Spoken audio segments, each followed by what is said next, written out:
नमस्कार, स्वागत है आपका। पश्चिम बंगाल से बड़ी खबर है और लगातार तेजस्वी सूर्या वहां पर ममता सरकार को जिस तरह से घेर रहे हैं अब, वो निश्चित तौर पर ममता सरकार की परेशानी लगातार बढ़ा रहा है। तेजस्वी सूर्या ने बढ़िया काम जो किया है वो ये कि गढ़ से ही शुरुआत की है, मतलब सीधे ममता बनर्जी के खिलाफ ही ये सारा का सारा इस वक्त पे आंदोलन चल रहा है, एक तरह से विरोध प्रदर्शन। और हमने आपको पहले भी बताया था कि किस तरह से हावड़ा से एक रैली की जानी थी और हावड़ा से ये जो लोगों का पूरा जत्था गया, ये सीधे ममता बनर्जी के निवास तक गया और वहां पर उन्होंने विरोध प्रदर्शन किया।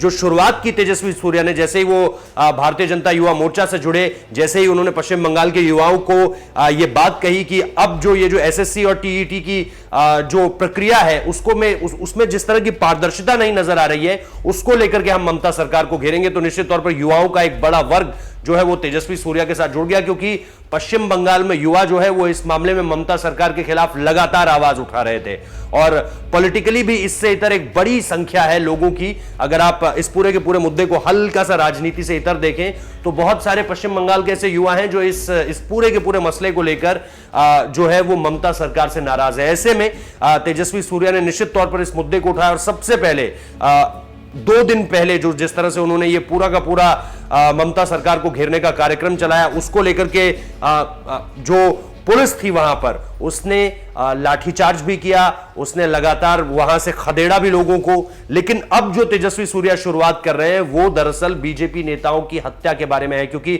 आपको याद होगा कि गुरुवार को भी यही हुआ। गुरुवार को भी जब बीजेपी नेताओं की हत्याओं को लेकर प्रदर्शन करना शुरू हुआ, जब नारेबाजी हुई, तो उस पर भी ममता सरकार ने एक बार फिर पुलिस को कह दिया कि आप सीधे लाठीचार्ज करके इन्हें भगाइए यहां से। और जैसे ही लाठीचार्ज शुरू हुआ, वो कोई आम लाठीचार्ज नहीं था जैसा हम आमतौर पर देखते हैं।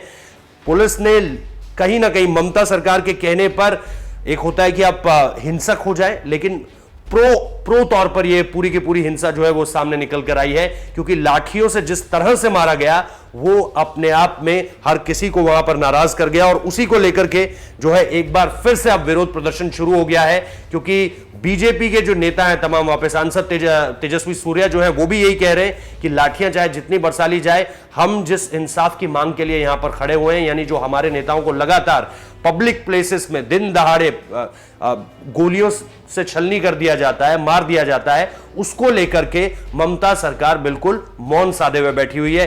ना कार्रवाई में किसी तरह का कोई चीज सामने निकल कर आती है। पहले तो ऐसी चीजें होती ही कैसे हैं ये समझ में नहीं आता कि दिन दहाड़े खुलेआम एक बीजेपी नेता की हत्या हो जाती है। और एक नहीं, ये आंकड़ा लगातार बढ़ता जा रहा है। जैसे जैसे चुनाव, अब देखिए 8 महीने दूर है चुनाव, लेकिन जैसे जैसे चुनाव पास आते रहेंगे, इस तरह की फिलहाल जिस तरह के हालात है, ऐसा लग रहा है कि इस तरह की घटनाएं बढ़ती रहेंगी।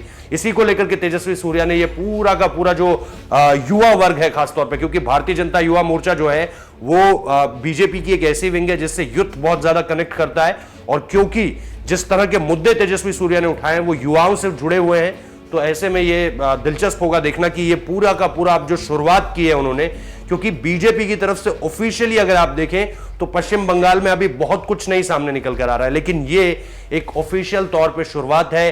पश्चिम बंगाल के जो चुनाव है उनसे पहले बीजेपी ने अपनी तरह से एक शुरुआत कर दी है, जिसकी जो शिला रखी है वो निश्चित तौर पर तेजस्वी सूर्या के इन विरोध प्रदर्शनों ने रखी है, जो 2 दिन पहले से शुरू हुए थे हावड़ा से। और अब ये नगना की तरफ जो नगना विरोध प्रदर्शन, इसको जो नाम दिया गया है खासतौर पर, वो जिसमें बीजेपी के नेताओं की हत्या को लेकर जो है सारा का सारा विरोध प्रदर्शन किया जाएगा। तो गुरुवार को शांति मार्च निकाला था बीजेपी के कार्यकर्ताओं ने, उसके बाद उन पर लाठीचार्ज होता है और लाठीचार्ज के बाद किस तरह से अब जो है ममता बनर्जी का घेराव शुरू हो गया है वो हमने आपको बताया। तो ये सबसे बड़ी बात है। और इसके साथ साथ थाने में जो सांसदों को रखा है उसको लेकर भी आपसे बात करेंगे, लेकिन फिलहाल इस वीडियो में इतना ही। तेजस्वी सूर्या जो भी कुछ करते रहे हैं पश्चिम बंगाल में अब तक, वो निश्चित तौर पर ममता सरकार को परेशान बहुत ज्यादा कर रहा है। तो हर अपडेट, इस मामले से जुड़ी हर खबर आपको यहां पर मिलेगी। फिलहाल इस वीडियो में इतना ही। इसके बाद सांसदों को लेकर बात करेंगे कि कैसे जो है सांसदों को जेल में रखा गया है और कैसे पब्लिक डिसऑर्डर देखते हुए भी ममता सरकार पूरी तरह से चुप है। और पब्लिक डिसऑर्डर की जो ये पूरी की पूरी खामी है, ये ममता बनर्जी की वजह से ही है। कैसे, अगले वीडियो में इसका जिक्र करेंगे। फिलहाल इस वीडियो में इतना ही। लाइक कीजिए, कमेंट कीजिए, शेयर कीजिए, सब्सक्राइब कीजिए। बहुत बहुत शुक्रिया।